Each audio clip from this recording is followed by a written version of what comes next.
Chicken on a stick.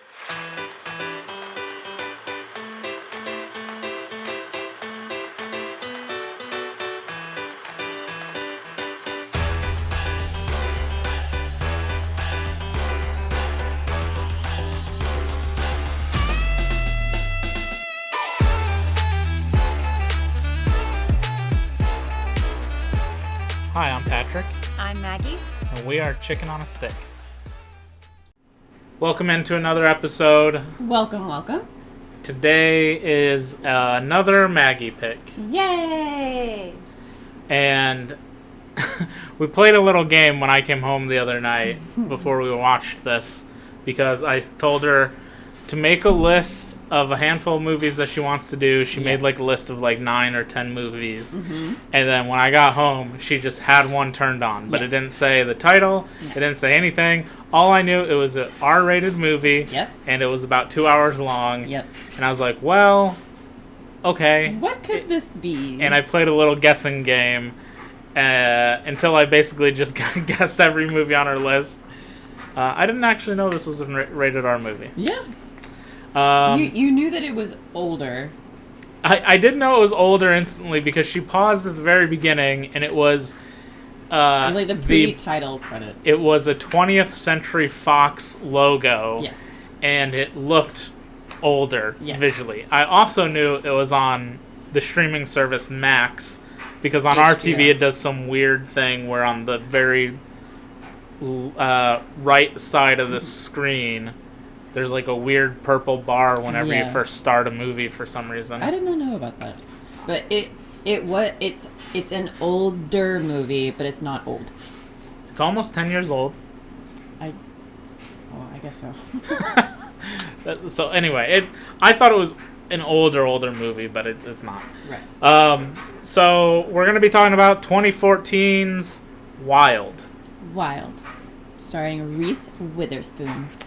If I'm not mistaken, this was sort of viewed as like a resurgence of Reese Witherspoon when it came out. Yeah, I think so.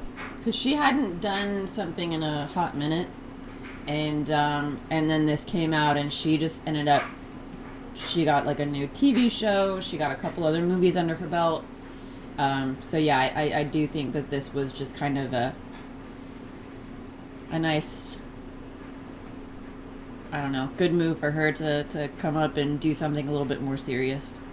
Yeah, looking at her acting list before that, she was in One Thing in 2013, Two Things in 2012, One Thing 2011, One Thing 2010, One Thing 2019, One Thing. So she was like doing some things throughout the years, but definitely Wild. I feel like just kind of brought her into... Because a couple of those are like romantic movies or romantic comedy movies. She was doing a lot of rom-coms. A lot of people just really only remembered her from like Legally Blonde, like funny, silly things. And this was a very serious role. So, yeah, I feel like her doing this and doing it, in my opinion, as well as she did, really got her back on the map. Yeah, so we'll be talking more about this movie in a moment. Yeah. Brought some coffee and a donut, fresh this morning. Thanks, Kelly. Why don't you come by for a refill before you head off? I will. Thanks. Morning, fellas. Morning.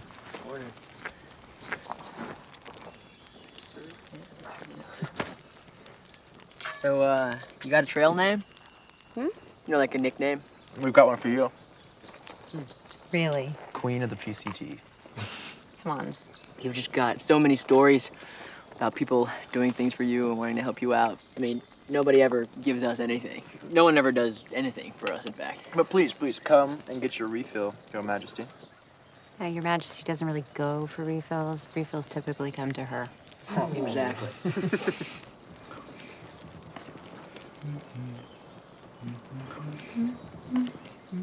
Dude, stop. Stop. Now I'm gonna have that song stuck in my head for the next 100 fucking miles. Would you prefer that I just... Don't. Don't.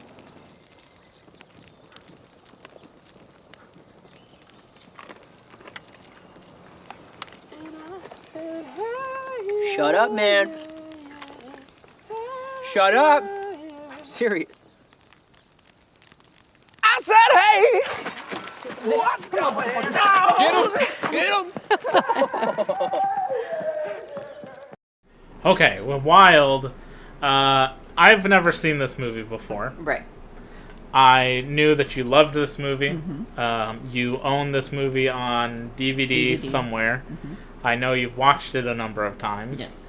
And I think either you showed me or I walked in while you were watching it one time with a scene near the end.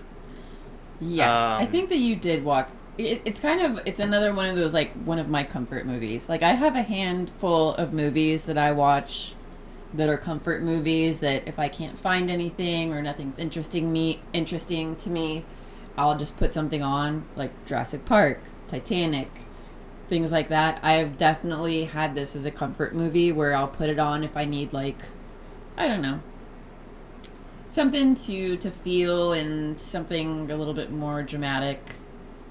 Not scary, not twisty, just, Yeah. just like a nice, good sit-down movie.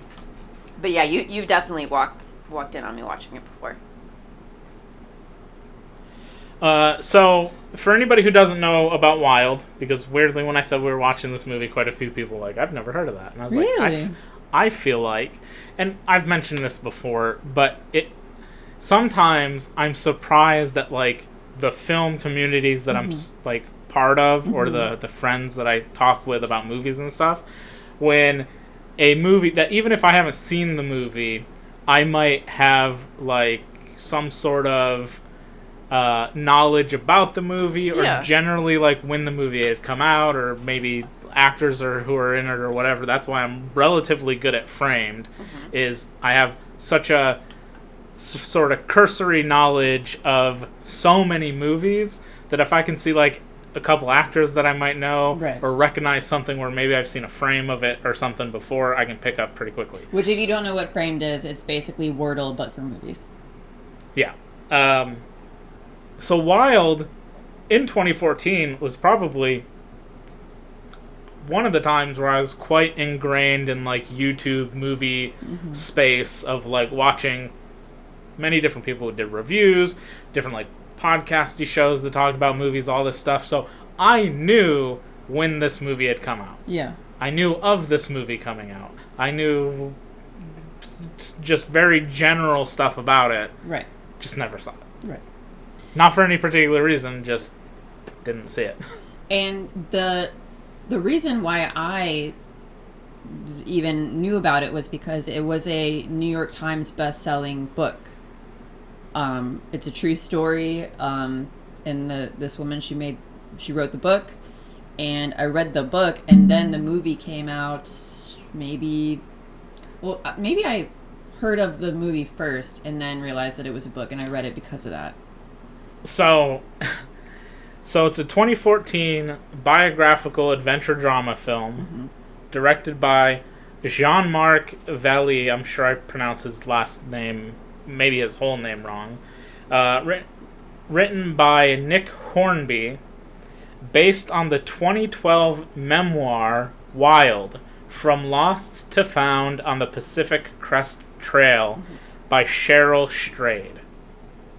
It stars Reese Witherspoon as Cheryl Strayed, and Laura Dern as her mother, Bobby, because this movie is very much central about, basically about their relationship. Yeah.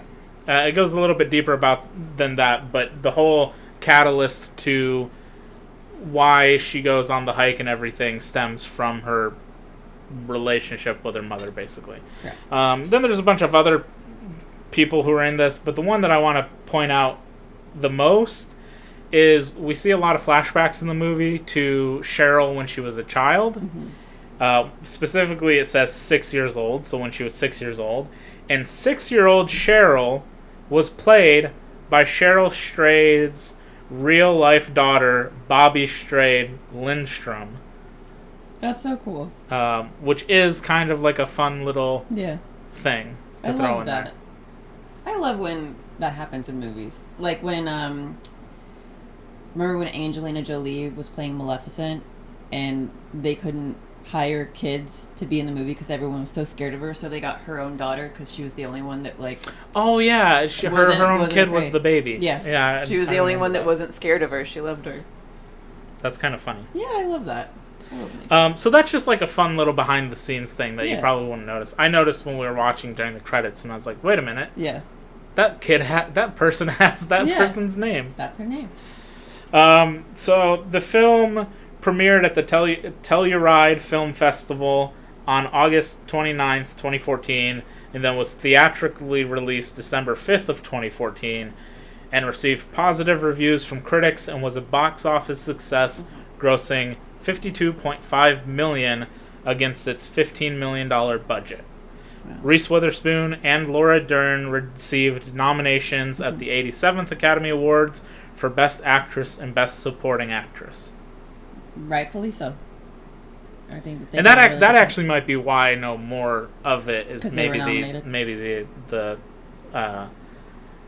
not necessarily nominated, but in just generally like in the talks of like you know, when it gets later in the year of people being like, ooh, who would I put on my list and blah blah blah, and then people being like, oh well, Reese Witherspoon was like really really great in this movie, sort of thing. So It's true. okay, we'll just get into the movie. I'm gonna kind of let you lead this, or I can Okay. read my notes and go from there. I don't know how you want to do that. I think I'll go through just like the easy peasy plot of it, and then we'll just Sure. kind of go in from there. So Wild. In June 1995, despite a lack of hiking experience, Cheryl Strayed leaves Minneapolis to hike by herself 1,100 miles on the Pacific Crest Trail. During the journey, she does reflect on her childhood and memories of her mother, Bobby, whose death from cancer does send Cheryl into a deep depression that she does try to numb with heroin and anonymous sex and alcohol. After her behavior has destroyed her marriage and leads to an unwanted pregnancy, Cheryl does have an abortion, and she is resolved to hike the trail to rediscover the woman that her mother raised her to be. So we're going full tilt into her journey and rediscovering herself and trying to get back to Cheryl, you know, and not the bad things or the habits that might have defined her at the time. Yeah. I think it's a wild, pun intended, I was gonna say. decision to go, well, drugs didn't help. Yeah. Fucking random people didn't help. Nope. So I'm just going to hike this incredibly long trail Yes. on my own, hope I don't die along the way, Right. and maybe I'll be better for it. Yeah. Seems Also- crazy to me. I would have been like, maybe I'll go to a therapist. Yeah, maybe therapy, but maybe some better help, you know? But it was pretty funny throughout watching the movie with you, our back and forth of being like, you wouldn't have made it that long, or I could do so many more miles in a day. Yeah, okay. I will say at one point it does very early on in her journey, we get the whole, you know, pretty standard traveling thing of like day 2, day 3, day whatever. And at one point it goes 30 miles. Yeah. And I'm like, okay, so I before it even said what day it was, I went 30 miles? It just showed that it's been like 4 or 5 days. Yeah. She's only gone 30 miles? And then it goes day 9. And I'm Yeah. like, are you kidding me? Look, I'm not an expert hiker or anything, but I've walked miles before and know that I can do a mile, like, and you know, this is going to sound like an old person being like, and it was uphill both ways, Yeah. but when I've walked to my job before, which was about a mile, like 1.3 miles or something like that, like just over a mile, It took me about 45 minutes to do so, and there was a hill in the middle of it. There was a hill. There's this weird, technically both ways, because there's a weird like dip where we used to live that would go down to like a little creek stream thing. Yeah. Anyway, so to me, to see that this character has made 30 miles in 9 days is insane. Never. I was like, my goal would be like at least 10 miles a day. At least, which would be, maybe like 12 hours or so of walking, but I would assume I'm packing up camp at like Right. dusk, like as soon as the sun starts coming up, walking all day, and then setting up a camp as the sun starts going down. So I'm giving myself the most possible time to like make it somewhere. But I also understand from living with you that you have zero sense of time or urgency for anything. So I'm just going to assume she lived off the same motto of like, to be on time means to be late by like 40 minutes. First of all, how dare you? You're only on time if you're early. All right. She's there's nothing else on her schedule. So she doesn't. I don't care. She doesn't have like. What should be on her schedule is making sure that her food and shit lasts. I would like everyone to know that I am very punctual and I am on time. You are all the not. time. Your on time is leaving 10 minutes after the time we should have been somewhere. The audacity. Mm-hmm. I'm very punctual. Are you? Yeah, didn't think so. You just like to be early everywhere. Because that's how you get places on time. I know how to get. It's to show up before the time you're supposed to be there. She had nothing else on her schedule, so she could move at whatever pace she wants to. And she did. At a snail's At a pace. snail's pace. You'd drive me crazy. I would leave you in the desert. I believe it. I'd be like 6 miles ahead of you, like, what are you doing? Stop looking at rocks. Stop looking at rocks. Maybe they're crystals and they're shiny and pretty. Or I saw a raccoon. Or a cat. Those are all really great Just reasons. out in the desert? Maybe. Yeah, I doubt it. Bobcat? Mountain lion? Yeah, well, you don't want to see those. That's a good point. Anyway. So, the way that the movie starts off is it's kind of one of those situations where we start at a certain point and then we rewind. So, we see where she is right now, we go backwards to see what led us up to this point. So, when the movie first begins, we're watching Cheryl. She's kind of like out of breath. She's sitting down on a mountaintop. Her feet are really sore. Her shoes are kind of falling apart. She's obviously very clearly exhausted. And we see her I close my eyes every single time I see that scene where she's literally losing a toenail. And she like basically peels it off. Ugh, so gross. So her shoes are not helping her. She gets rid of her toenail. She's obviously in pain. And then one of her hiking shoes accidentally falls down the mountain. She's so frustrated and at her wit's end that she just grabs the other shoe and hurls it across the cliff and just screams at the top of her lungs. Just, she's at her end point. So that's where we start. And then we go back in time, and this is where we start learning about why she's hiking the PCT. There's a really great Simon and Garfunkel song that plays throughout the movie that I love. El Condorisa or something, I think. I can't remember. Really good song. But anyway, so we see what's leading up to this drastic decision in her life, and how heavy things have been for her. And yeah, it is El Condor Pasa. El Condor Pasa. If I could. Love that song. So If I much. could. If I could. I will. Also, Yeah. not gonna lie, when I first saw this movie, deep down, there was some. You wanted to go hike the there trail? was some really overly excited Maggie version of me that really wanted to go hike the PCT. I was like, I could totally do this. I could do this. I can find myself. I've never looked into the Pacific Crest Trail, but I have looked at, and not on a realistic bucket list because I'm in no shape to do this, and I can't ever foresee myself just having 6 months worth of time to do whatever with my life. Or money. But 100% I would want to do the Appalachian Trail. And get eaten by a bear or something along the way. See, That's you fine. said that, and I said immediately no, because all I hear are spooky stories about the Appalachian Trail. Yetis, Wendigos. I don't think Wendigos are an Eastern thing. I'm pretty sure they're like a North Pacific indigenous native stuff. I just know that there is a full-on site of TikTok about the Appalachian Trail that's spooky. No, thank you.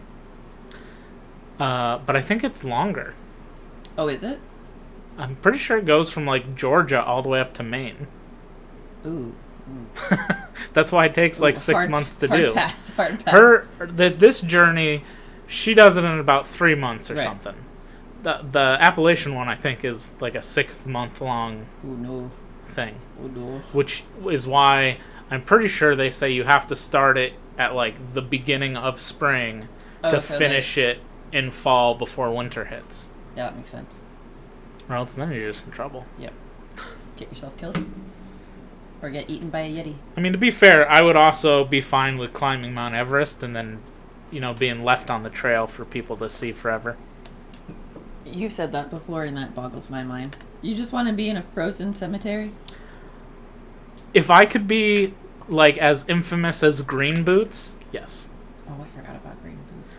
Because then, like, forever, people are going to be like, oh, there's that guy, we got to turn left. Don't take the turn he took. I'll wear, and I'm only saying this because the live action One Piece is about the launch, but I'll wear a straw hat and then freeze to death, and everybody would be like, at Straw Hat, make sure you take a left. You just want to be a monument? Yeah. Yeah. You're like immortalized forever. Do people even see the bodies? Or aren't they covered in snow? You can't. No. A couple of them, like, as they were dying, this is kind of getting dark, crawled into, like, little alcoves or something to try and get out of, like, the snow and stuff, and then they just died there. Hard pass. Never catch me there. Yeah. No snowy mountains, no deep blue sea. I'd also do that. I'd go see the Titanic. No, you wouldn't. If it was safe, I would. Some people thought it was safe. Yeah, they thought. Anyway.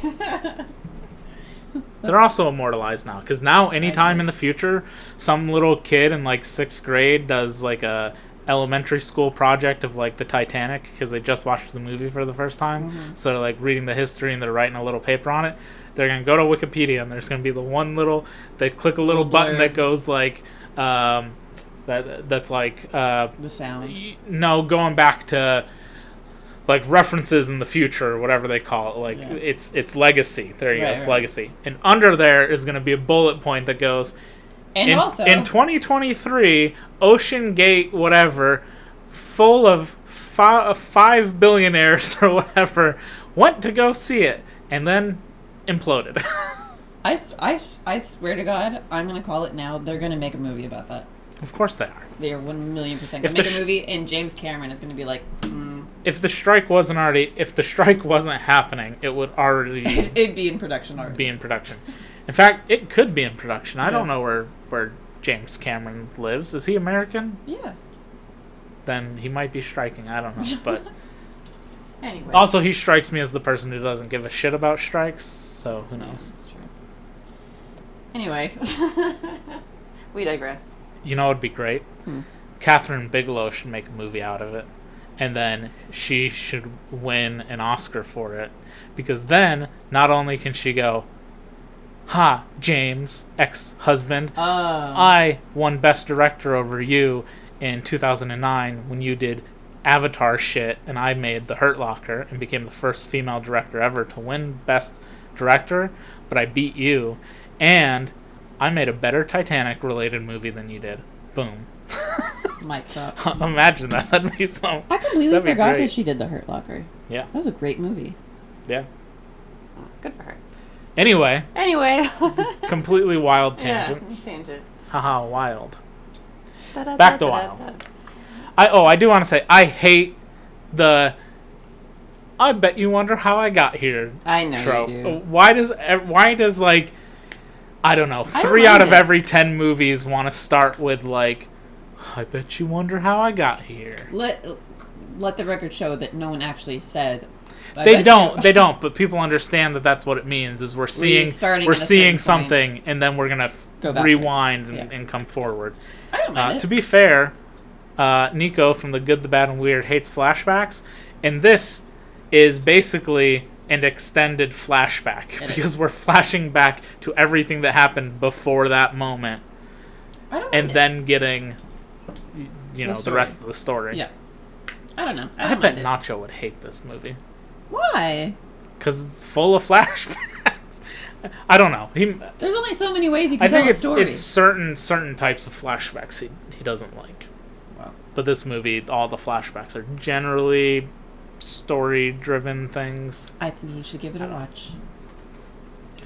So, my favorite part about this, in the beginning, when we're kind of like rewinding and we're going back to the beginning, my favorite thing was you reacted exactly how I thought you would react, which is we're kind of going back to Cheryl is preparing for her trip. So she's gotten all of the necessities. She's gotten a big hiking bag. She's got a big, she's got her toiletries. She's got her water, her freeze-dried food. Ton of and stuff. So much stuff. And she's at this really shitty little motel getting ready, which was really, really funny in the beginning when she's checking in. She's like, yeah, I'm checking in. I'm going to be hiking the PCT. And the lady at the counter is like, okay, it'll be $18. Unless you're expecting a suitor later, then that'll be $20. And she's like, I'm not here to have a hookup. It'll be $18 all night. And she goes, okay, until someone shows up. Like, why are you insinuating that she's like a hooker at this like motel? But anyway, so she gets checked in, and we're watching her try to pack her PCT thing. And it is so funny because she has so overly packed. Yeah. She has got way too much stuff. She's filling up gallons of water, and we see her try to test out putting on her pack, and she literally can't get it up off the ground. And you reacted exactly how I thought you would, saying that would absolutely be you. That would be you. I am the worst packer. I always overpack.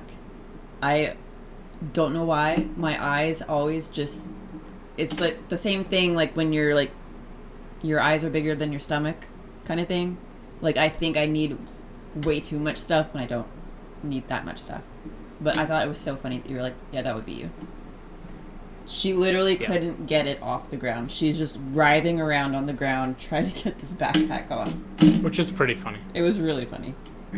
And she's just like, son of a bitch, why is this so hard? She hasn't even started the hike yet, and it's already so difficult. Yeah, we do see her also make a phone call to some guy who I correctly deduced was her ex-husband.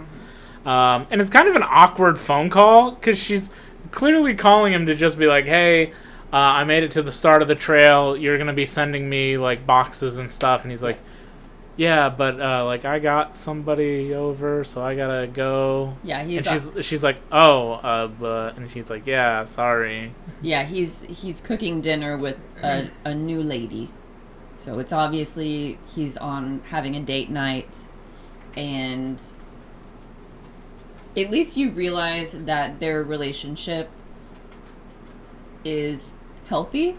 in a certain way, in that I he's helping. guess. He's supportive of what she's doing and her idea.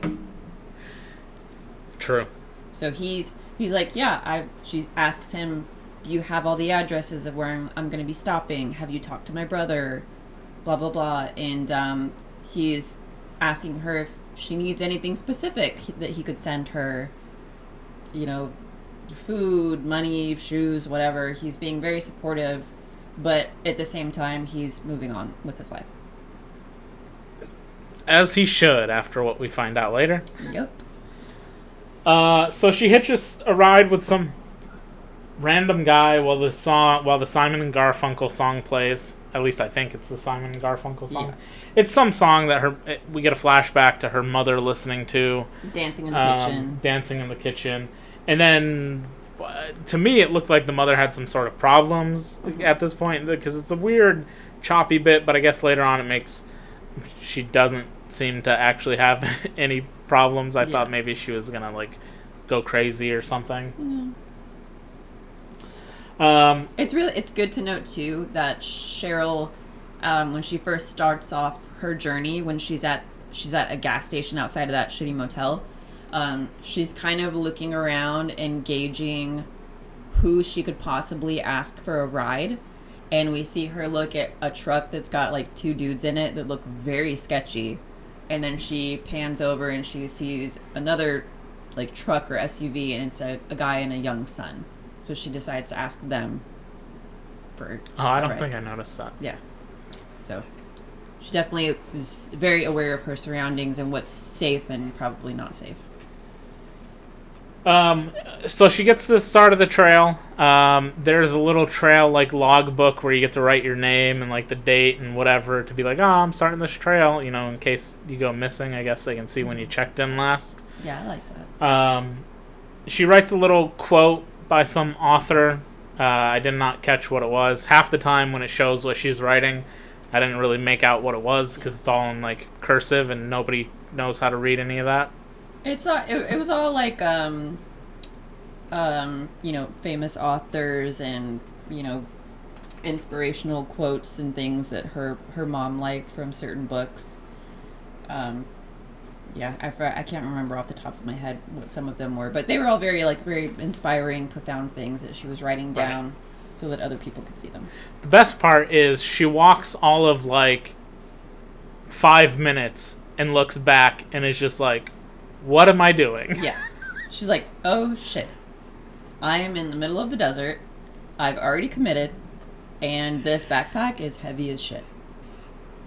So she is just really realizing that she is all in right now. And then she does the craziest thing.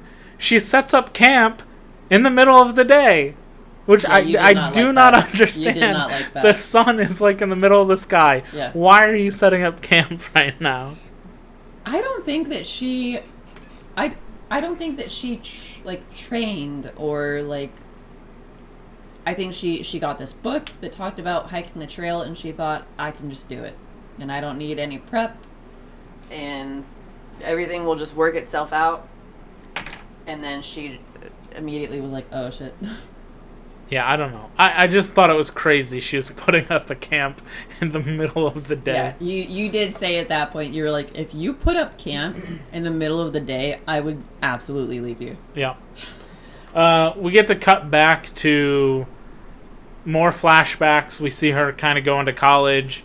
And this is where I went, oh, is that Laura Dern? Yeah.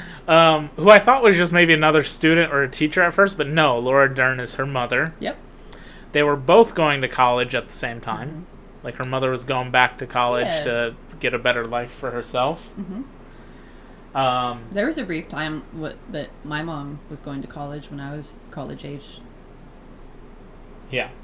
And basically they just have a little bit of a conversation about like, oh, I'm sorry I didn't talk to you today. And she's like, no, I understand. It's kind of weird to have your mother going to school at the same time as you are. Yeah. But it's great. Maybe you can help me out with this homework or assignment, whatever. It is a pretty funny scene when they kind of like cross paths in the hallway at one point, and she refers to her as Bobby, like calls her by her name instead of like mom. and like, Because she doesn't want people to know. yeah, she doesn't want people to know that she's going to school with her mom. But I think that the mom does a good job of like having a step back. Like, Yeah. she's not trying to be overly in her business. She's not trying to be like a helicopter mom. She's just kind of like, hey, okay, I'll see you later. Yeah, we also see that she has a younger brother at this point who is pretty, like, Shitty. uncaring towards the whole situation because he gets home and is like, what's for dinner? Yeah. And the mom just starts making dinner versus working on her assignment, and he's old enough that he could, make his own food. Yeah, he's a grown-ass kid. His friend is over, and he couldn't possibly care any less about what her day at school was like. What's for dinner? What are we eating? And Cheryl, at one point even says, he's old enough to make his own food. He's fine. Like, you need to work on this assignment. It's important. And he's like, if she wants to make me dinner, let her make me dinner. Like, he's a little shithead. Little bratty kid. Not little, but... Yeah.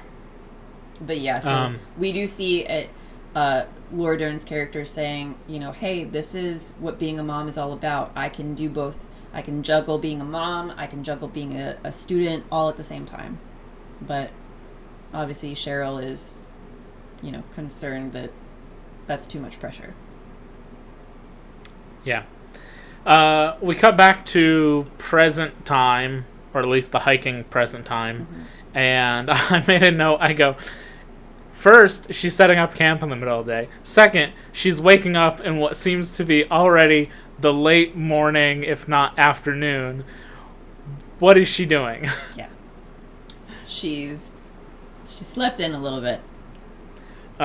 She's making some, basically, oatmeal or something. Mush. Like, She's just eating the same thing over and over again because she cannot get a fire started.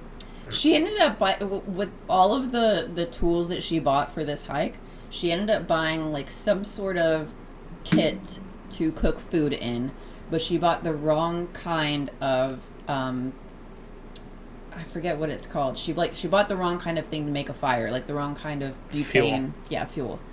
So all she can do is just mix water and granola, and she's just eating cold mush. And she makes a point of saying that all she does is eat mush. Mush for breakfast, mush for lunch, cold mush for dinner, cold mush for dessert. Yummy. Cold mush all the time. This is also where we get a little bit of a montage of her just doing this over and over again, and we get the 30 miles in 8 days. Yeah. And my note just says, that seems like a really bad pace, but I guess if you've got nowhere to be... Then I guess it works. My biggest ick out of that was I said this to you, because I know that you are the type of person that you can eat the same thing every day and you're fine. Yeah. The idea of eating the same thing for every meal more than a day grosses me out. Your ancestors would be very disappointed in you. I'm sure they would be. Unbelievable. Wait. Potatoes? The Irish?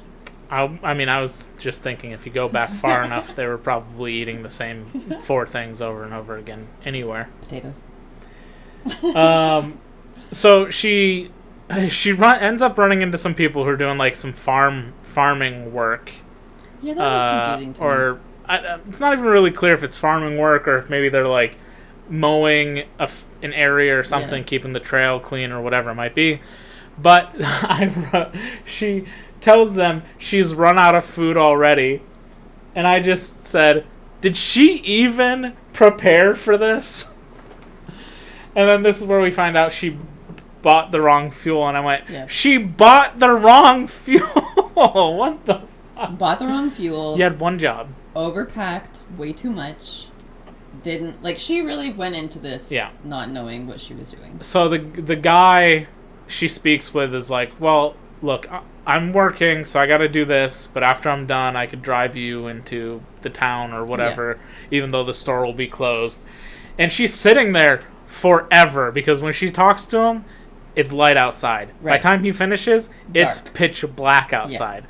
Yeah. And she finds a gun in his glove box at one point. Yeah, she gets a little nosy and she kind of starts rifling through the car just to kind of see like what's this guy like about. He's just like this random kind of, I don't know. He gave me off like really southern vibes. My favorite part was he gets back in the truck, and this is definitely what they were going for, because it's from her mannerisms and expressions, it's made clear that this is what we're supposed to be thinking, because this is what she's thinking. But I was just like, I can't tell if this guy is like a good dude or really fucking creepy, and something's kind of off about this, because he sits down and he's like, so I thought about it. How about you come home with me and you can take a shower and have a warm meal? Yeah. Which, what? And then he goes, so what kind of woman are you? And, and she's like, I excuse me? What does that mean? And then he goes, I got one more question for you. And he whips out some Twizzlers. And he's like, just don't tell my wife. Turns out he's just a really nice guy. He's just a really nice guy.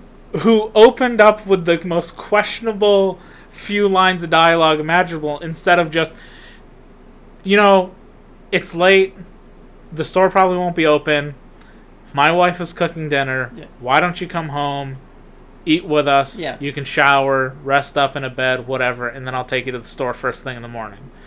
You could have just said that, instead of the way you went about it, being really suspect. Very suspect. Very sus. And you can see her kind of like quail back in the seat. Like, because when he does get like the Twizzlers or whatever, he like leans across her into the glove box. Like, again, very sus. Shouldn't have done that. But yeah, he makes it seem like he's very creepy at first, and then balances it out with, we're basically understanding that they live very close by, so they probably get a lot of people that hike the PCT that come through, and they help them. But, she makes a point to say, I'm not hiking by myself. My husband actually is hiking with me. He's just a little bit farther ahead. My husband's around. She's trying to kind of like throwing that out there just in case. Like, I've got a husband and he could fuck you up if he wants to. And then we find out, obviously later on I don't think I would ever buy that if some random woman who asked for help, and I was just, first off, I wouldn't be that creepy about it. I'd be like very clear, like, hey, it's really late, the store's not going to be open. If you would like, you can come back to my place with my wife or whatever. That's how I would have gone about it. But if somebody just randomly says, yeah, I'm hiking with my husband, he's like a few miles ahead of me, and we're going to meet up somewhere, I'd be confused as to why wouldn't you two still just be together? Yeah. That seems weird. Yeah, that was really weird. But he very clearly picks up on it right away, and he gets that she kind of felt a little bit uncertain and uncomfortable. I do like the scene when they're back at his house, because him and his wife have this, they're just this cute little, like, really country couple. And he's like, so a woman doing the PCT trail. And she's like, well, you don't think I can? And he's like, well, no, sure you can. Well, I just don't want I don't want somebody getting any ideas. Yeah. He's like, because I wouldn't do it. Yeah. And then his wife's like, well, you don't think I can do it? And he's like, just don't get any ideas. Yeah. I don't want you leaving me. And she has made, and I love this scene too, because she has no idea that Cheryl's coming home, right? She has just willy-nilly, just for the two of them, made a huge home-cooked spread. Mashed potatoes, coleslaw, like fried chicken, all of this stuff. She just willy-nilly, just every night, she makes a really huge spread for her husband that works hard out in the desert. And then he brings her home. She's not concerned at all, about her.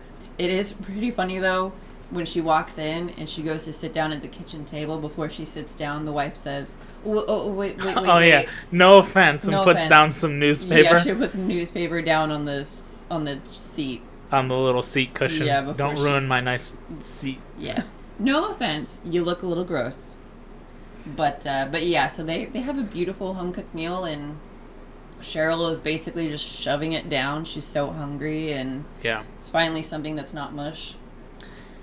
Well, which is hilarious because I'm pretty sure, at least from the looks of it, she was scooping up like coleslaw, which to me is basically just mush. It's a little bit mush, but it's different mush.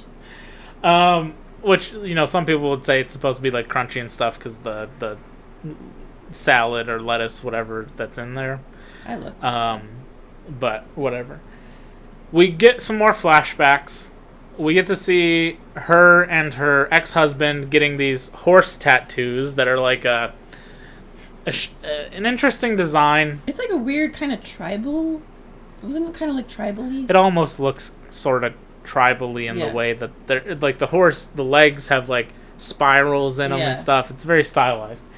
The strangest part about this is she already got it. The husband is getting it.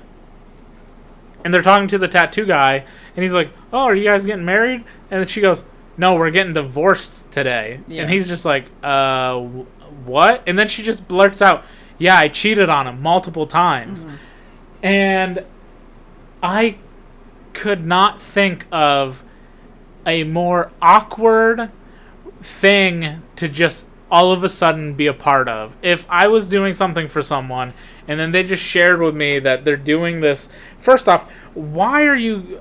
I still don't understand why they got matching tattoos if they're getting a divorce. That part, I do not understand. Even if it was something that was like, we scheduled this like 3 months ago, so we got to go through with it. Just cancel. Yeah. Why? I don't understand that part. Oh, although... No, it can't be anything to do with the baby because she didn't know whose baby the baby was. Right. And I think that happens in the future anyway. So I just don't get it. But if I was thrust into a conversation of these two people are getting divorced and it's because she cheated on him and They want to commemorate it's just so unbelievably awkward. Yeah. Nope. And it was so uncomfortable because the tattoo artist, he kept like trying to save the conversation. So he'd be like, "Oh man, she seems really sorry and she seems really nice. Yeah. So maybe you guys want to rethink this?" And they're like, "Nope, Yep. nope." We do get they go to, I don't know, City Hall or wherever you file the paperwork for the stuff. And she decided to just make her last name Strayed. Yes.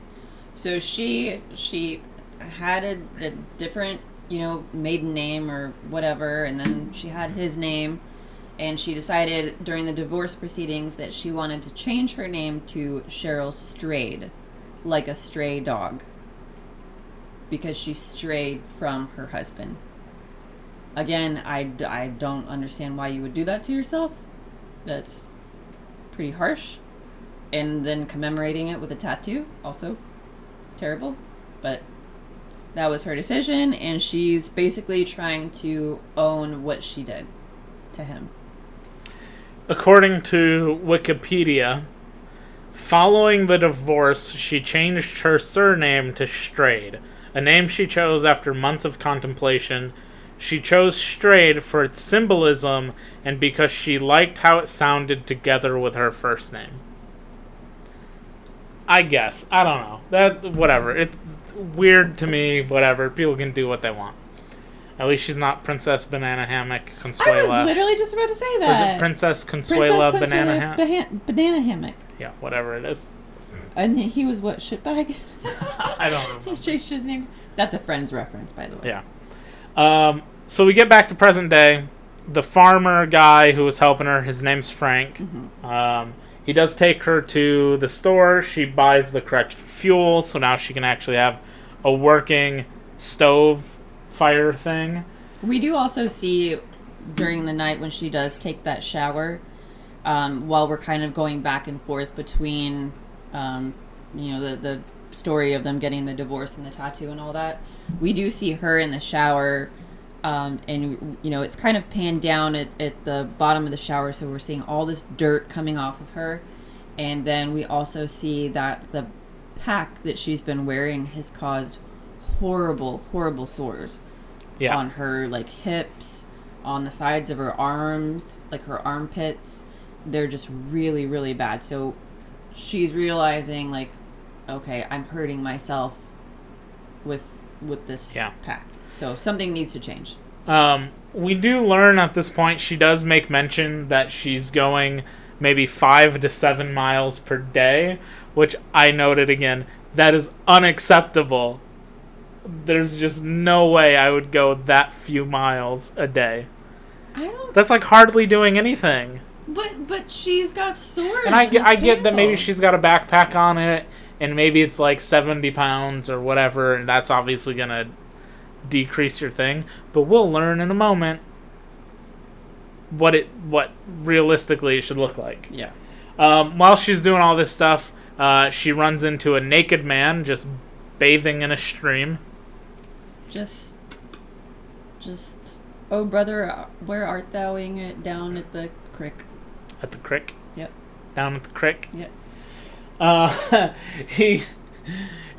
This part's pretty funny. I remember this from like trailers or something, where during this part he's like, "Oh, I'm sorry," he's kind of covering himself, and she goes, "I'm coming down." I'm coming down. Yeah, I would not have done that. So they sit there and they start talking, and he's a nice guy. He knows who she is because he started after her. Right. So he'd seen her enter into the logbook. Cheryl write something, and he's like, "Oh, you're Cheryl. Oh, Yeah. that's so cool. Blah blah blah. My name is Eric or something, I think." And they're talking, and she's like, "Oh yeah, how many miles are you averaging a day?" And he says 22 miles a day. And she goes, oh, and she goes, I'm doing like 11 or 12. Yeah, I'm not doing as good as you are. Which I feel like if he knew, realistically in that moment, he might have made note of the name of like, that's the person who started the trail right before me or something. Maybe he didn't pay attention to what the date was, but had he paid attention to the date and been like, you know, let's say they're like 80 miles in or something, right? And let's say he started like 4 days ago, if he's doing like 20 miles a day, so 20, 40, 60, 80, he's there on his day 4. If he noticed what day she signed in, and she's only been doing like 5 or 7 a day. You think you'd call her out? I would have. Really? I've been like, wait, did something happen? Why are you only here? Did you get hurt? You think you'd call her out and be like, oh. If I remembered the date, I'd be like, wait, how did you be much farther along? I'd be like, did something happen? Are you okay? Did you get hurt? Shouldn't you be like at the first outpost or something by now? If you're doing, like, how dare you? If you're doing 10 miles a day, and the first outpost is at like 100, you should have been there by now. If you signed the notebook 12 days ago or whatever, why are you only here? He was very nice, and maybe he was a far more experienced hiker. That's true. At this point, we do more well prepared. Oh no, that's for certain.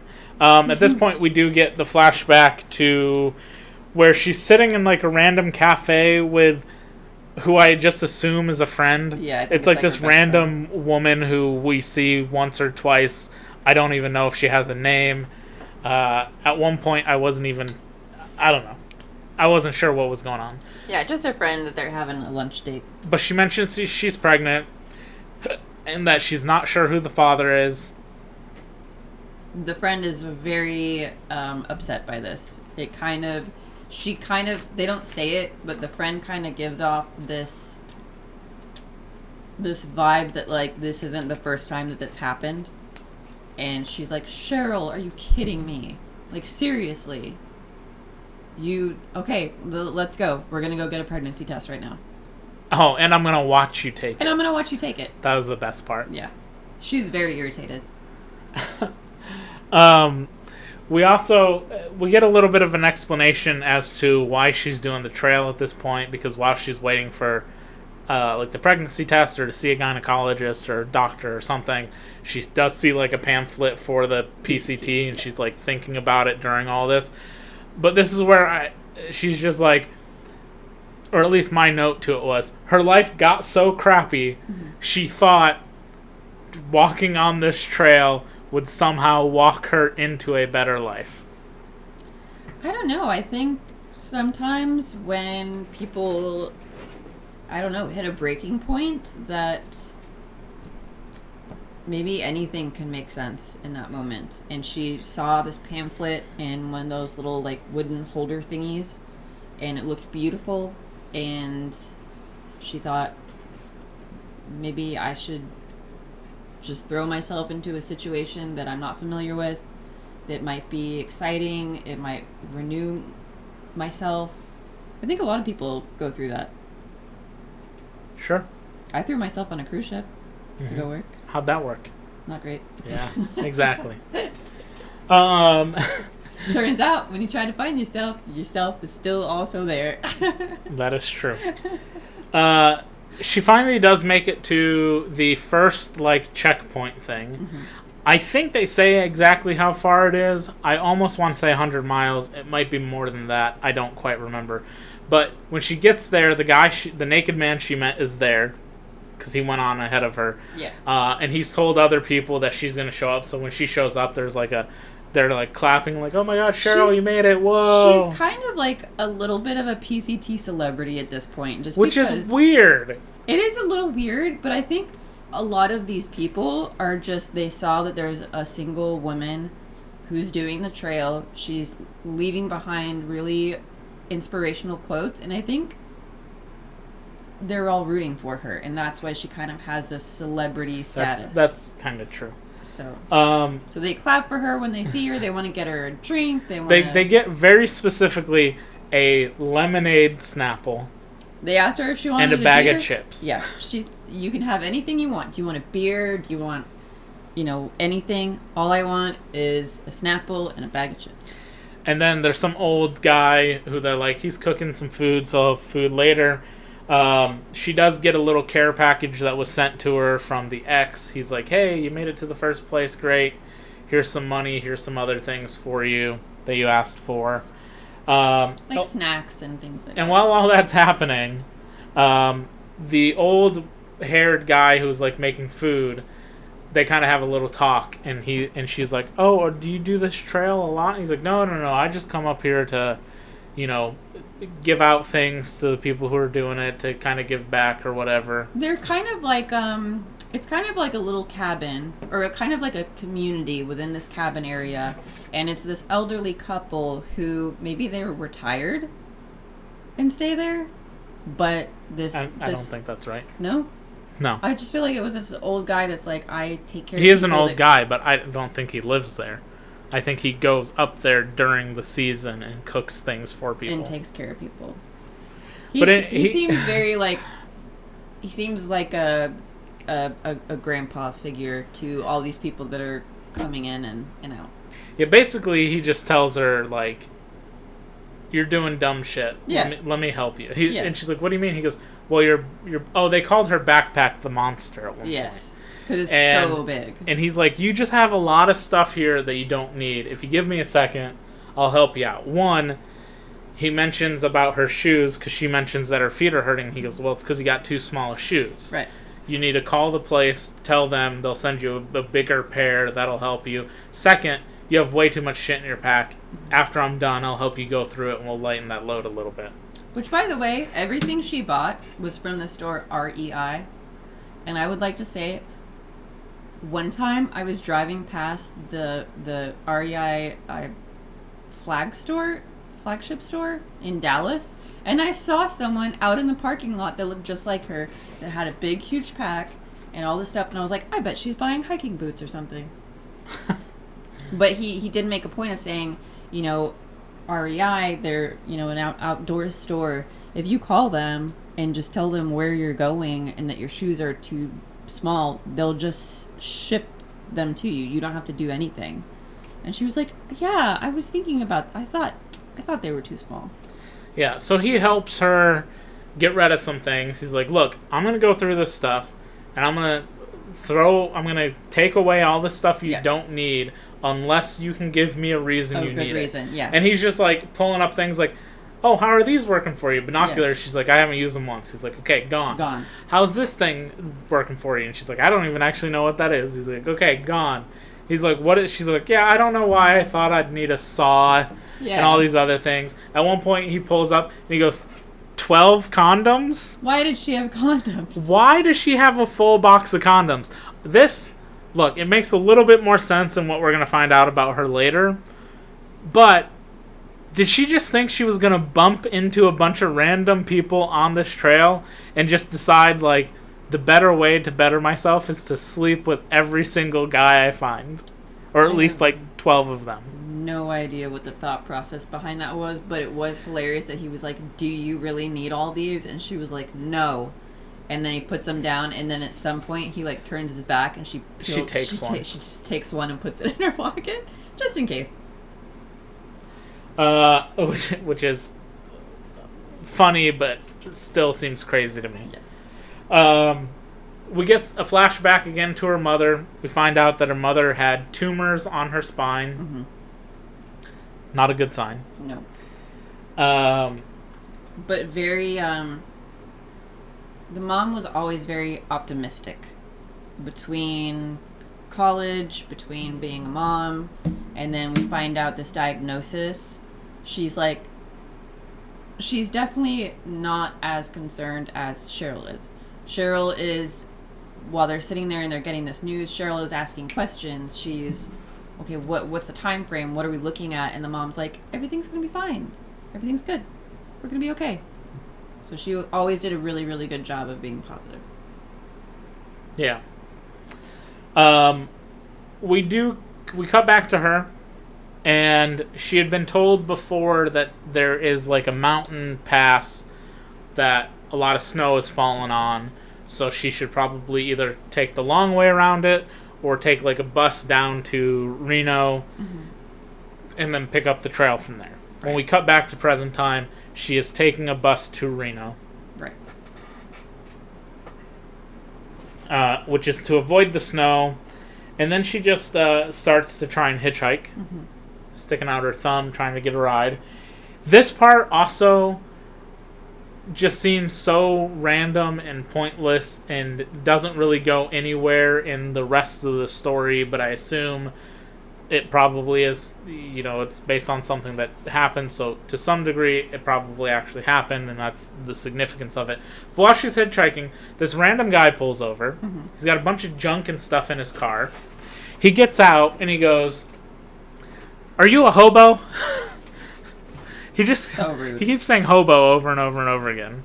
Like, you can't think of another term at all. But his point was, I'm not going to give you a ride because I can't. My car's full of stuff. But I'm a writer for this random newspaper, and I'm writing a story about hobos in America. So how did you become a hobo? I don't run into many female hobos. And she's just like, I'm not a hobo. And he goes, oh, okay, then where do you live? She goes, well, I don't have an address. Oh, so you're a hobo. And it just this goes on for like 3 or 4 minutes and feels completely pointless to anything else in the movie. Yeah.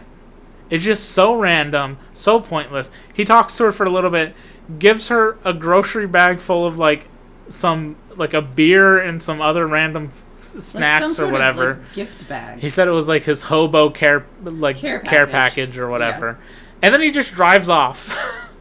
He's like, do I have permission to use your name in my article? And she's like, no, because I'm not a hobo. I'm just trying to get a ride and I'm doing the trail. And he's like, all right, well, here have some, I don't know, Flamin' Hot Cheetos and a Miller Lite. It's so random. It was so random and so rude. She was so offended. We go back to flashbacks, and we see her mother getting more and more sick. She's spending time with her mother in the hospital. She leaves the hospital one night to try and find her brother. She can't find him. She calls like a friend saying, hey, this is urgent. You need to tell him to come get me. He shows up at the house one night or day. It's not really clear. And she's like, we need to go see Mom. Why haven't you gone to see Mom? So they go to the hospital to see her, and when they get to the hospital, the mother's dead. There's a note on the door that is like, go talk to a nurse or something before entering. And they're like, what? So they go in to enter, realizing that must mean that she died or something. As they're entering, the nurse goes, she wanted to donate her cornea. So there's ice bags on her eyes. What happened was the mother died, and then they took her eyeballs for donation and put what looks like Gloves. Latex whatever. Gloves. I don't know about latex. Whatever those gloves are. I don't think they're Like latex. medical gloves. Filled them with ice and placed them on top of her face. It's an incredibly, at least for me it was, a very upsetting scene because I'm gonna donate my eyeballs. You can't have them. it's a very upsetting scene because one, the brother is very much so removed, like he has absolutely disassociated. He is not recognizing the fact that their mother is dying. He refuses to accept the fact that she's going to die at any time, and he is, I don't know if, I think upon the first couple watches I thought he was like drunk or on drugs or something, because he just kind of seemed really removed. But the fact that she and him went there to see their mom and they did not contact her at all to let her know that their mom had died or that they removed her corneas, and they were kind of like, oh, we thought you knew. Why wouldn't you call her? Why wouldn't you say unfortunately anything? It's not her decision. It's the mother's decision. It's true, but they could have at least prepared her for what she was going to see, because when she walked in that room and she saw her mom was deceased and had fucking glove ice bags on her face, that's not, there's no way to be prepared for that. So like the hospital was really, really shitty about that, and she tried so hard to be strong, not only for herself but also for her brother. And I don't know, it's a really tough scene. I cried a lot first couple times I saw it. So her mother dying is sort of the spiral catalyst to everything. Mm-hmm. She, from this point, everything just spirals. We're seeing her doing heroin. Mm-hmm. So she's just at first just like smoking it, but later on we see that she was injecting it into like her foot and all. Ew, between her toes. If you don't know, they have to do that. Why?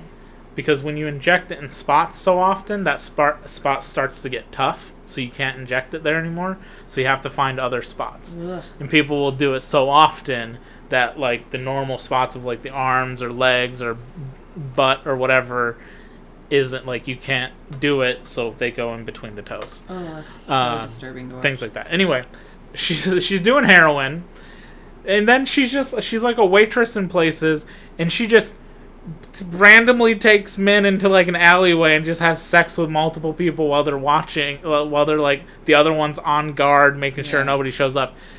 I don't know how anybody who's grieving over something that their response would just be this extreme. Sex. It just doesn't make sense to me. I think the only thing that I can think of is that it was more so I'm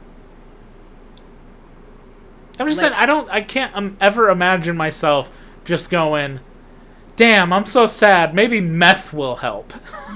Or maybe heroin will help. This will change my life for the better. I think she was more so looking for a distraction, and then take up a hobby. Start like crocheting or something. I don't know.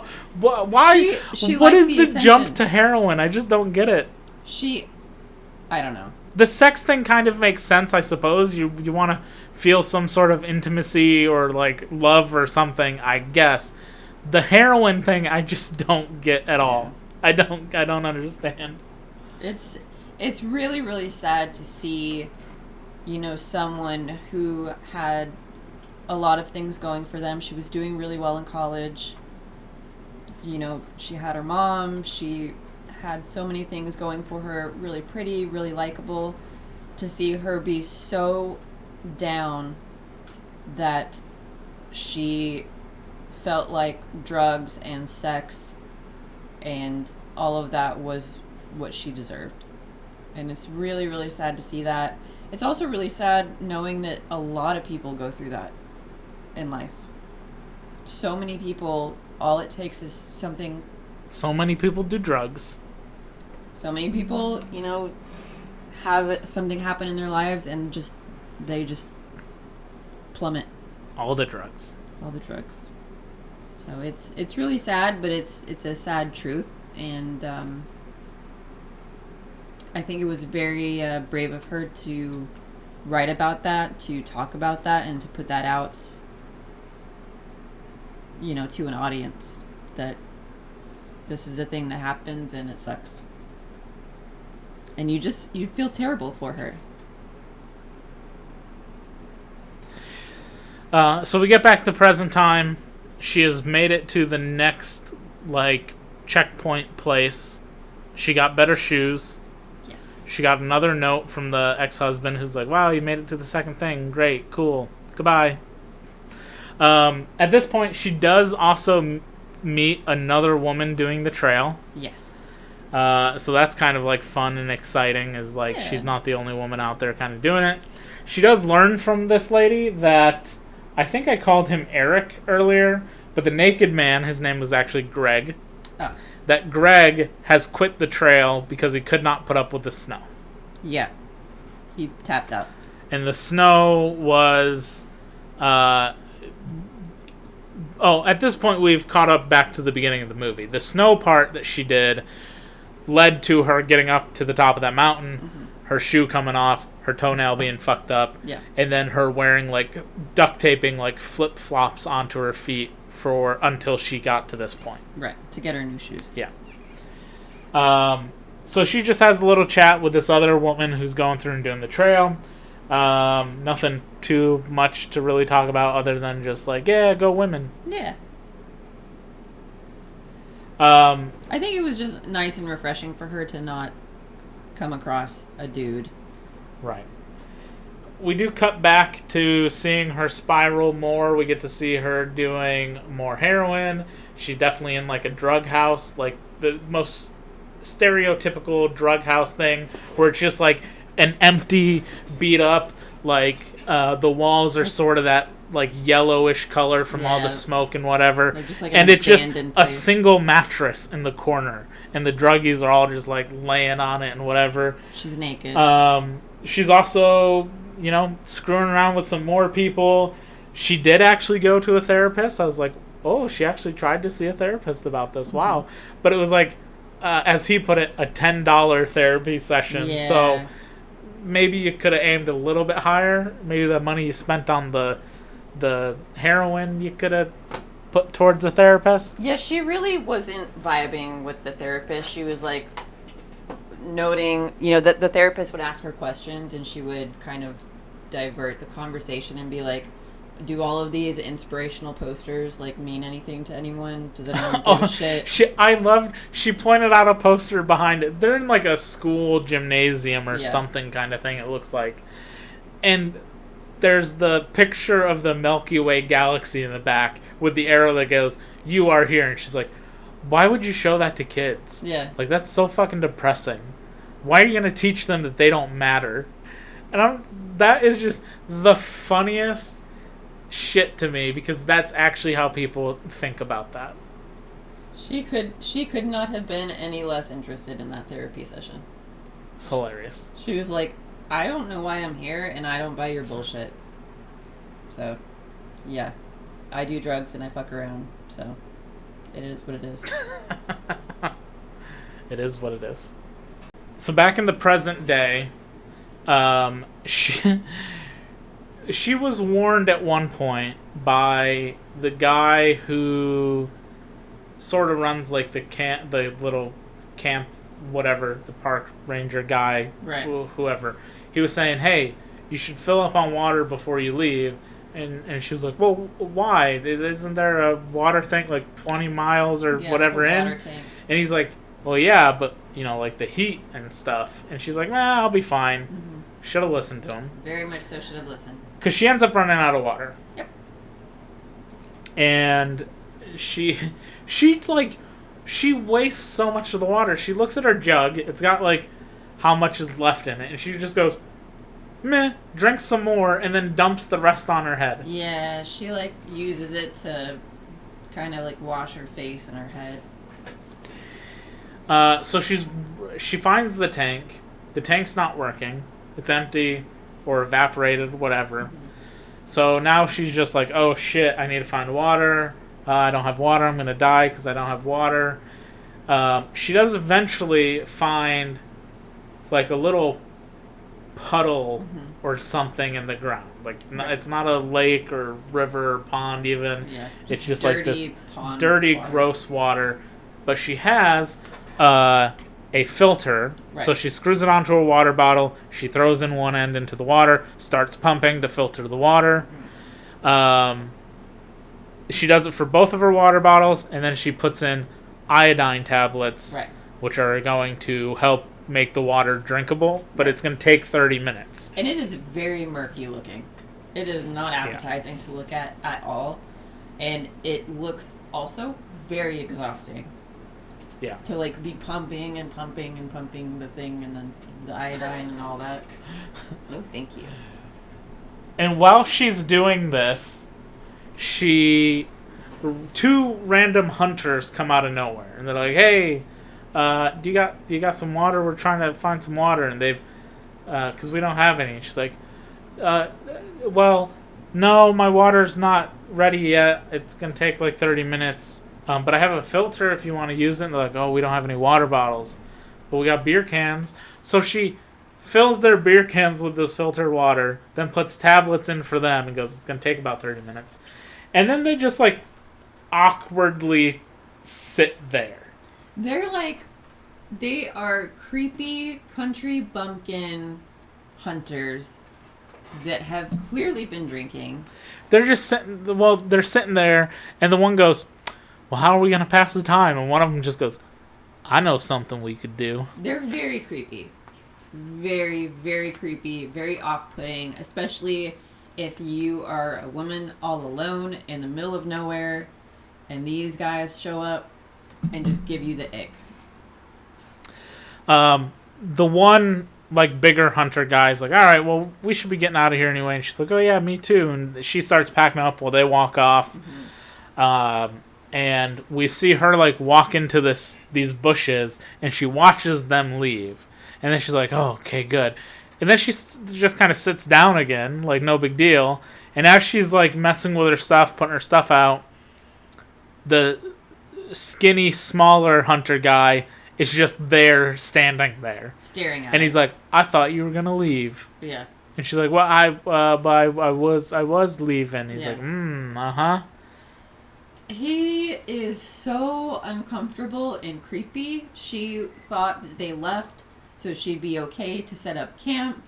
And now he's just gawking at her, staring at her, and very much so making her feel like she is not in a safe place right now. Yeah, and it does feel like it's about to get in a, like go like the worst possible way. Yeah. And then the other hunter from like the tree line is like, "Hey, what are you doing? I thought I lost you. Get over here." Yeah. And then the guy just leaves. You can very much so tell that the one guy is creeping on her and acknowledges the idea that they are in the middle of nowhere and she's alone, and the other guy is like, "Hey, can we just focus on why we're here and Yeah. leave?" But he does a really great job of making her feel so uncomfortable and vulnerable.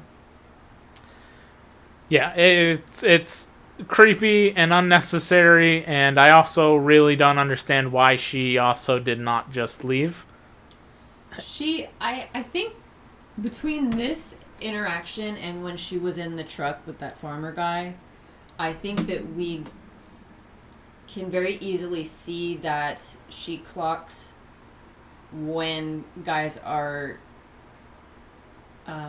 making her feel uncomfortable, and I think that she tries to do her best to fake her way out of it or to appease whatever guy is making her feel uncomfortable, so that it's like survival mode. I think that that's why she did that. She does, while he's leaving, take the opportunity to start basically running. And she goes for a while until it more or less does feel like she's not being chased. Right. Somewhere during all of this as well, we did get flashbacks to see that her mother like owned a horse and is like, hey, you know, I'm dying, so you got to kind of take care of the horse. And then the horse also is dying. It's got like these giant open wounds and stuff on its side. Clearly it was not like taken care of.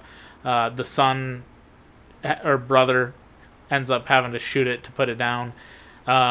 Very strange. I suppose it's sort of symbolism for her well-being. Yeah. Of, you know, kind of like having things together, things are good, to then they're just not good. Falling apart. And it was really, really hard for her. You know, we're seeing these really close shots of the horse's face, and her, because she knew how important that horse was to her mom, and it was kind of like the last connection that she had with her. So having to put the horse down was just another nail in the coffin. So it was really, really hard seeing them having to put the horse down. It's on to day 62, and she has arrived in Oregon. She says hello to some cows, to some Oregon cows. Yeah. We get a flashback to, well, she makes it to this town. And it's not, technically this part's not a flashback. She makes it to a town, and in the town there's essentially a lot of hippies around.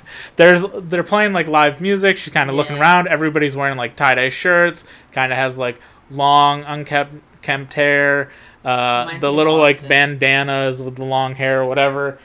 And we see on one of the cars or maybe vans that she looks at, is it says Grateful Dead. Right. The Grateful Dead, for anybody who does not know, is a band that was founded in the 60s. That's when they rose to prominence, all during the, you know, free love era, all that sort of stuff. So, rock band from the 60s, very much hippie culture sort of stuff. What is happening here is something that, again, it's based on all true stories and whatnot, is she comes to learn when she runs into a guy who's going, hey, we're doing this remembrance concert tonight if you want to come, for Jerry Garcia. Jerry Garcia was the principal songwriter, lead guitarist, and vocalist for the band Grateful Dead, which he co-founded during the 1960s.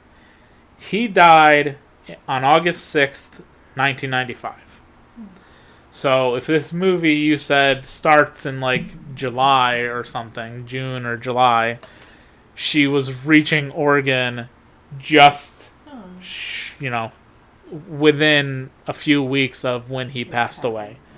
So, and just randomly, for whatever reason, they were having it in Oregon. I don't know if there's any significance to it being in Oregon, but that's what was going on. She does, I think she does go out on the town to, you know, just kind of be around people and stuff that she's not really around for the last 62 days. Yeah, she's been in the desert. She's been by herself. She's been just coming across creepy people left and right. There is one scene where she walks into Oh, yeah. she walks into a boutique in this little town, and it's like a I don't know, like maybe think of like an Ulta or a Sephora, like a makeup place. She walks in there and she's looking around. She's trying on lipstick and things like that 'cause she wants to look nice for later. And one of the people that works there basically is like, "Honey, you need to go take a shower." And Yeah, she's like, don't take this the wrong way, but yeah, it doesn't matter how much lipstick you put on, you stink. yeah, you're gross. They kind of give her the treatment of like, you can't afford to be in here, and you should just go. Yeah. But she has money, and she wants to buy some blush and some lipstick or whatever. But yeah, that lady telling her basically go take a shower was so rude, and she was like, "Oh, Well, the thing okay." is, she does go back to a hotel, She does. takes a shower, goes back, gets the lipstick, yeah, goes out to like this concert festivity thing, and then she gets to use that single condom that she kept because she says, what was his name in Game of Thrones? Darius Navarro or something like that. Game of Thrones guy. You kind of sexy. Let's do it. yeah." It's been a while. It's been at least 62 days. It's been a hot minute, and I got brand new lipstick, boys. Yeah. So she hooks up with the Grateful Dead guy. Yeah. And then she just back on the trail. Back on the final bit of the trail. She got a nice hot shower. Hit it some and lipstick, quit it. And got it in, and she's back on her way. Got it in. Got it in. Got it in. Nobody can see that face you made, so it's okay. She said got it in and then made a face of absolute disgust. I don't like that I said that. I take it back. She said it twice. Oh boy. So as she's on her trail and the final sort of stretch of the journey, she does run into a group of hikers. It's 3 guys who are all like, "Oh my God, Cheryl! Yeah, you wrote those quotes. Oh, I loved this one. Oh, I loved that one. You wrote this one. Who said that?" And she's like, "Oh, that was me. I said that one." Yeah. Like, "Oh, that's my favorite." So they're all sort of buddy. She again is having her like little celebrity status moment. Yeah, now she's like a little mini celebrity because Yeah. all these people have taken note of her quotes from authors that she's left along the way. Right. And they're just kind of running into her. So, And they're still really applauding her for being a single woman doing this. yeah, that too. We do cut to... it kind of fast forwards a little bit. It's all rainy and stuff out. And she's getting to sort of the last drop-off point or checkpoint. And the park ranger or whatever these guys are is like, "I closed up shop. You'll have to get your package in the morning." She's like, "Oh, come on. It's like my Really it's my important. last one. It's really important. I just need it. Please, could you open up?" And he's like, "Fine. If you'll agree to maybe get some drinks with me later." And she's like, "Okay, fine." She's so exhausted at this point of guys, but she knows that if she can bat her eyelashes hard enough, he's gonna let her get her package. And I don't know. I think what I love a lot about the point that she makes throughout this story is that men are exhausting. Why are you looking at me like that? She just wants to hike the trail. Why does everyone around every corner like want to boink her? Like, stop. I was going to say something, but it would have seemed very mean. Yeah. Yeah. Because my thing would have been, while watching the credits and it shows photos of her during that time, my thought is, there's no way all these men wanted that. That's rude. I'm not trying to say she's ugly or anything. This is always going to happen when you tell a true story, that you're going to have, like, Reese Witherspoon, an actress who's, you know, the Hollywood standard kind of beauty thing, Yeah. and then you cut to the real person, you're like, yeah, they just look like a normal person. Maybe they're just really desperate out there. You might be really horny on the trail. I don't know. Maybe it's an aphrodisiac. What am I saying? Aphrodisiac? Aphrodisiac. Yeah, there you go. Honestly, Being out in the woods. not surprised at all. No? No. You been there before? Honestly, guys don't care. They About wait, I don't even understand what you're trying to say. even if she's About not- being smelly? no, like even if she's not Reese Witherspoon, Oh yeah. guys yeah. are still gonna want to get it in. I've told you this over and over again. Beauty's in the eye of the beholder, That's so it doesn't matter. Just because I don't particularly think she looked all that appealing, or like if I would have been there in 1995 and saw her on the trail, Yeah. I'd been like, "Hey, good job, way to go." Yeah. I would not have been like, You wanna get some? "You want to come over to my tent tonight?" Exactly. I wouldn't have. I wouldn't that. Guys are gross. But you know, I don't know what any of the dudes on that trail looked like. They might have all looked like, yeah, that makes sense that they'd want to. I think so too. But who knows? Anyway, so the guy opens up the cabin, gives her the final box. As he's doing that, the 3 dudes she met earlier, like the day before, show up. And she's like, please just give them the boxes. And he's like, fine. And then he's like, so about that drink. And as Yeah. he's like doing that, she just leaves with the other dudes. It's like bye. Um, I love that was such a power move.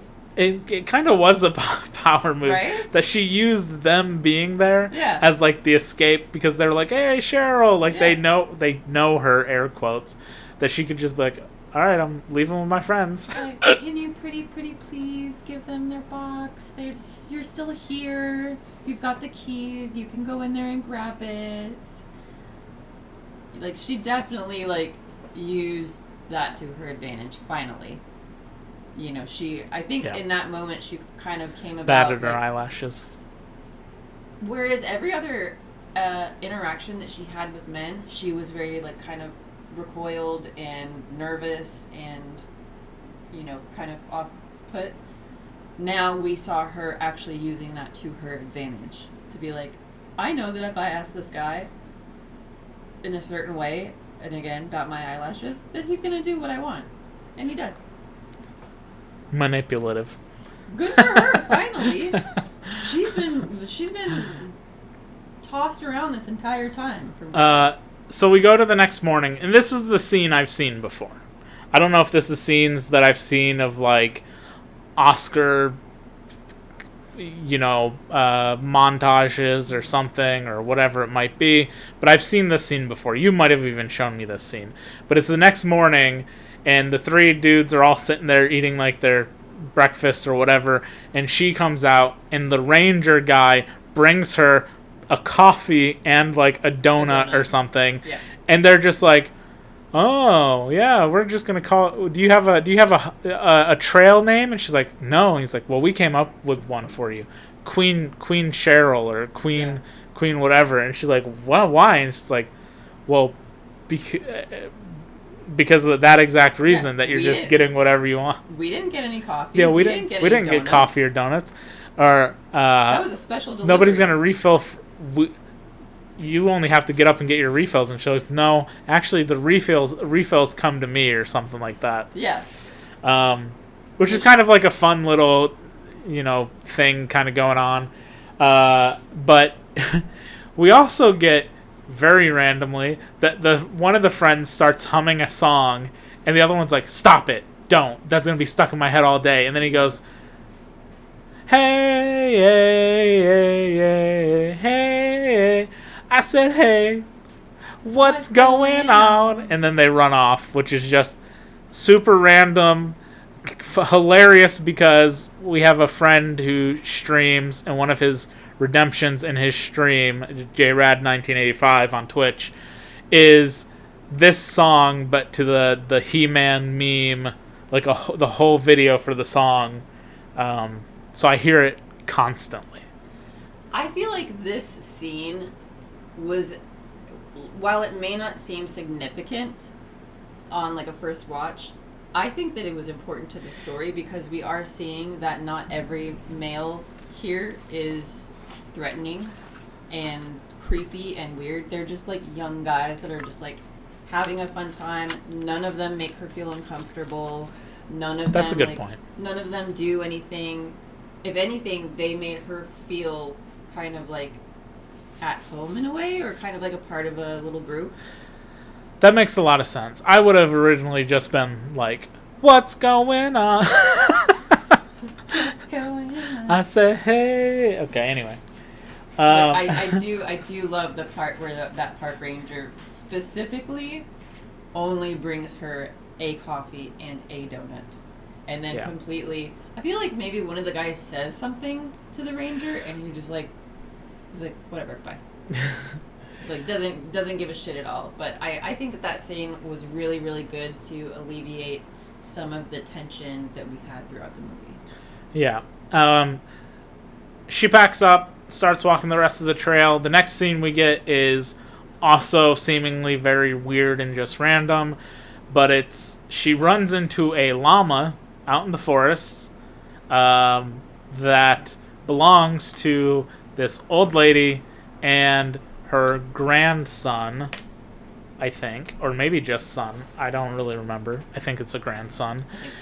Who's maybe like 6 years old or something, like is relatively young, and they just have a small little conversation, and the kid says something along the lines of like, "I'm out here to walk the trail because things happen that I'm not allowed to talk about," and she goes, "I understand. There are things that I don't want to talk about too." And he goes, "Oh, well, where's your dad?" And she's like, "I don't know." "What about your mom?" "Oh, she died." "Oh, my mom sings songs to me. You want to hear a song she taught me?" And then he sings a song, and it just like everything sort of clicks with her that everything's going to be fine, that she's, made it through her grief and everything, and that what her mother has taught her and relayed to her into the woman she's become is basically the legacy that her mother leaves behind, similar to like the song is something that the kid's going to remember. And she cries and says that was beautiful, and then leaves. And then she shows up to a bridge, which I guess is the final point of the trail. Or she like finished the trail and then is just on a street. And at the street is a bridge called the Bridge of Gods. Mm-hmm. And she just walks across it, stops halfway through, and we get a little bit of a monologue about after 94 days, I finished this trail, and what I would not know, in like 2 years' time, I would meet this man that I would end up marrying.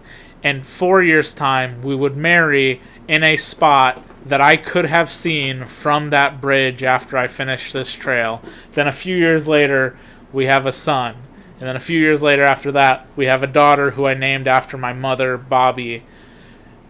And then, obviously, like 6 years after that, this movie got made. Right. And that's the end. It was a really good ending, I feel like.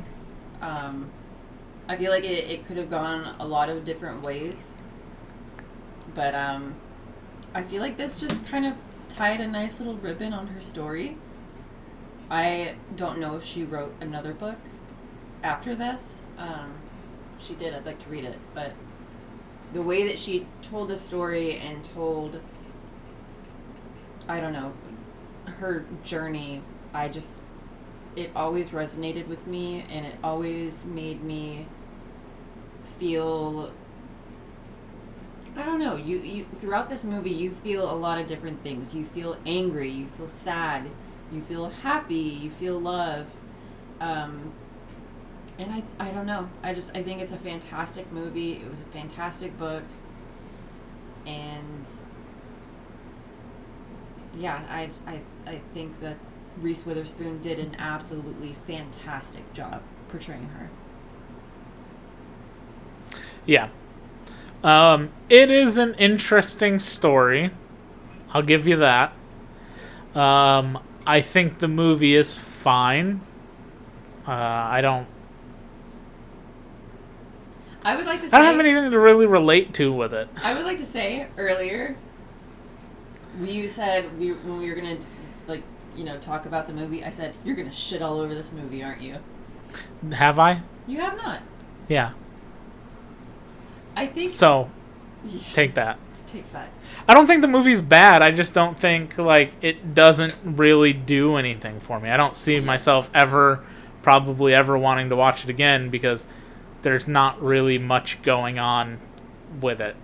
It's just I'm sad. Sex and drugs didn't fix it, so I'm going to walk until I feel better. With some very just seemingly extremely random encounters with a guy writing stories about hobos and a lady, a kid, and a llama in the woods, and just things that don't feel like part of a cohesive or coherent whole that just pad out the runtime to be nearly 2 hours long when you could cut those and it'd be like an hour and a half and probably be a better movie. I also don't But think it's all true. I think well, put an asterisk to that. To some degree, it is true because no true story is ever full. No, based on a true story is ever fully the truth. Right. Things are probably amalgamations of whatever. Who cares? I also the flashbacks and stuff. I think are they're fine. They're fine. I like Laura Dern, but I don't think that she did anything special in this. Kind of wild to me to think that she got a nomination for Best Supporting Actress. Do you believe in the Laura Dern curse? What is that? Every TV show or movie that Laura Dern is in, she always dies. There's She survives Jurassic Park. okay, All of them. well, that's one thing. All of them. She But survived Marriage Story and won an Oscar for it. I've heard and read so many things that are if Laura Dern is in a TV show or a movie, she's gonna die. I've never heard that before, but that's like a She's- Sean Bean thing. It is, yeah. I think that it's also a terrible thing. If I stub my toe or hit my foot anywhere, I like to blame it on the fact that Sean Bean's name doesn't rhyme. Sheen Bean. It's not pronounced the way that it's spelled. Yeah, And yeah. I blame the universe for that. Yeah. Why is it Sean Bean? It's literally spelled the same. I don't know. So yeah, so that's wild. I think the movie is fine. Did you think that it held up to what you thought my standard of it was? Why I like it so much? Because of the other movies I know that you really like, yes. That sounded like a little bit of a backhanded compliment. I think that'd be a backhanded insult. All right. I mean, look, you also love The Greatest Showman, which I don't think is a bad movie, but I also don't think it's an amazing movie. The Greatest Showman is an amazing movie. It's fucking fantastic. Also based on a real person, but doesn't tell the true story about how terrible and awful of a human he was. I do agree with that part. So He was actually a shitty person. take that, Hugh Jackman, making shitty people likable. Yeah, I don't know. The movie's fine. I just again don't ever see myself probably ever watching it again. That's fine. It's whatever. It's It's a slightly interesting true story about somebody dealing with their grief by walking however many miles, 1,100. to which I would just go, that seems like a dumb way to process your grief. But, whatever people need to do whatever you need to do. Everyone Outside of, processes differently. not hurting people, which is what she did the first time by doing drugs and sleeping with people while she was married. Ooh, and putting needles in her toes. And putting needles into herself, yes. Well, Crazy story. I'm glad that you were at least open. Also, imagine in the future her daughter now being at least 15. Well, actually, I don't know how old her daughter was when she was playing 6-year-old her. Probably not 6. Maybe like 10 or something. Let's just say her daughter was 20 now. And to be like, oh, I was in a movie once. Wild. Wow, we should watch it. And then watching a movie about your mother and be like, oh. Ew, you sucked on a guy's finger. Mom, you Mom, you said you didn't like my boyfriend Tim when I was a teenager, and you fucked people in an alleyway while you were working back to back? Literally. Wild. Very off-putting. You were wild, Mom. Wild. Yeah, there is a very uncomfortable sex scene where she does suck on a guy's finger. And I really did not like that. Wow, somebody put a finger in somebody's mouth. Oh. Disgusting. Ooh. It's very gross. I don't know how that grosses you out in the alley, That not also threesome grossed part. me out. Yeah. Anyway, the movie's fine. She think. was sitting on a dumpster. Yeah. She You need was to having be sex- propped up somehow. She was having sex on a dumpster in a back alley. Need to be Haven't we all been there? The- Anyway, the movie's fine. Well, I'm glad that you finally watched it, It's and fine. I'm glad that you had an open mind. I always have an open mind. I'll watch anything. I've said that many times. Do you want to watch Midsummer? I've watched Midsummer. Do you want to watch it again? No. I've watched it plenty of times. I've seen it 2 times. twice. I almost said 3. I think just twice, though. Just the twice. Yeah, that's too many. Anywho. Yeah. So that's Wild. I think it's okay. She loves it. Check it out if you haven't checked it out, I Yeah. suppose. Or we just told you the whole movie, so now you don't have to. Yeah. You can find it streaming on... Max. HBO Max. Nope, just Max. I hate that it's just called Max. You can find it on Max. On Max. Or... It's not on the shelf anywhere. Yes, it is. No, it's not. Yes, it is. Those are all Blu-rays. It's somewhere. It's not on the shelf of Blu-rays. Or you can find it in probably like a $5 bin at Walmart. That is probably true. You might be able to. So yeah, go check it out. Yeah. Thanks for listening. Check out any of our other previous episodes. We've got a lot of them at this point. Oh, I have a joke. Okay. Did you hear about that actress that got stabbed with a fork? No, I didn't. Oh, that's right. It was Witherspoon. Ha ha ha ha. Ha ha ha. I don't think that I did that right. No idea. Anyway, thank you for listening. So if you made it all the way to the end, leave a rating, a comment, share the episode, all that good stuff. Spread it around. Help us grow. You can find us everywhere at COAS_podcast for Instagram, Facebook, or just Chicken on a Stick podcast over on Twitch or on YouTube. And every Friday, generally, we try and stream on Twitch and review some movie we went and saw. Mm-hmm. So come hang out and take part in all that. Yeah, leave a comment if you've seen the movie, or if you're interested in the movie, or if you like Reese Witherspoon and you like one of her other movies. I don't know. Yeah, anyway. We'll be back next week with another episode. So look forward to that. Yep. And yeah, goodbye. Have a good week. Bye.